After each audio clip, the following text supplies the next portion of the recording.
Good morning. Thank you for joining me for Word for Wednesday, Midweek Reset. So we, like stones, are precious, right? After we've been refined. An unrefined stone, it's fun to say you found, but it isn't necessarily precious. So we look at life and we say, life isn't fair. Well, by human standards, it's not. But what about God's standards? God is just. And who's to know to define his ways in these puny little human brains of ours? We want good and not bad. Don't we deserve the bad? And the good, well, that's a blessing straight from God. Our minds just can't comprehend his ways. He says that his ways are not our ways in the Bible. Failure isn't always bad. God can use our failures for teaching and also for the benefit of others. So in Job, it says, "You speak as one of the foolish women speaks. Shall we indeed accept good from God and not accept adversity?" And in Ecclesiastes, it says, "In the day of prosperity, be joyful, but in the day of adversity, consider, surely God has appointed the one as well as the other."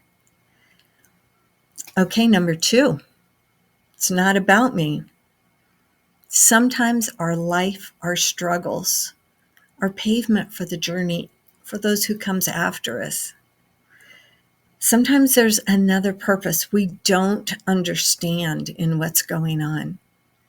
What is the cost of our dreams and desires? Who suffers? Who gains?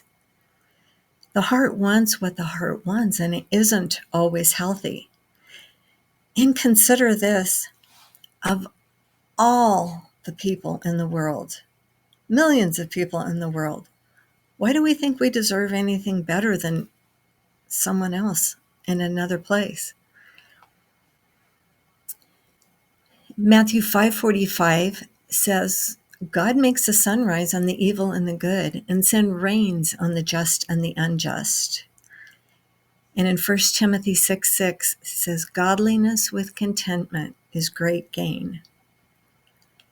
We make the most of our blessings. The Bible also says that to whom much is given, much is required. And maybe we have to work our way up to some of those. Maybe they're just not our journey. We are also defined by our experiences. A prophet is unloved for the truth which they speak. Would you rather be loved and be content watching loved ones embrace evil?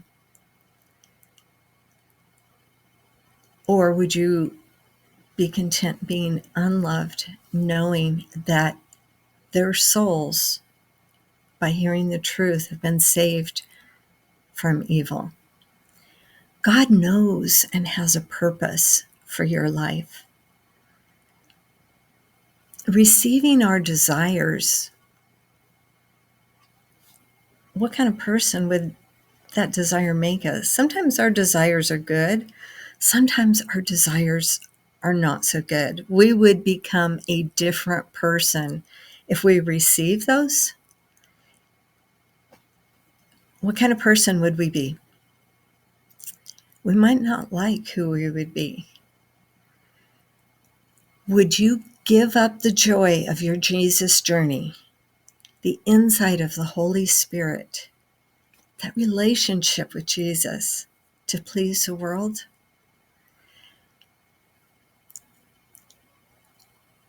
And in Psalm 66:10, it says, "You, O God, have tested us.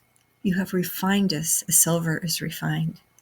In Isaiah 48:10, it says, "Behold, I have refined you, but not as silver. I have tested you in the furnace of affliction." So think about this week. Life isn't fair, but God is. And He's got this figured out to do what's best for us and for our loved ones. Number 2, not about me. God has an amazing plan. We get to be part of it, but the plan's not about us. And number 3, we're defined by our experiences. Some of the things we did not receive are huge blessings because of the person we would have become if we'd got what we wanted. Points to ponder this week. God bless y'all. See you next Wednesday.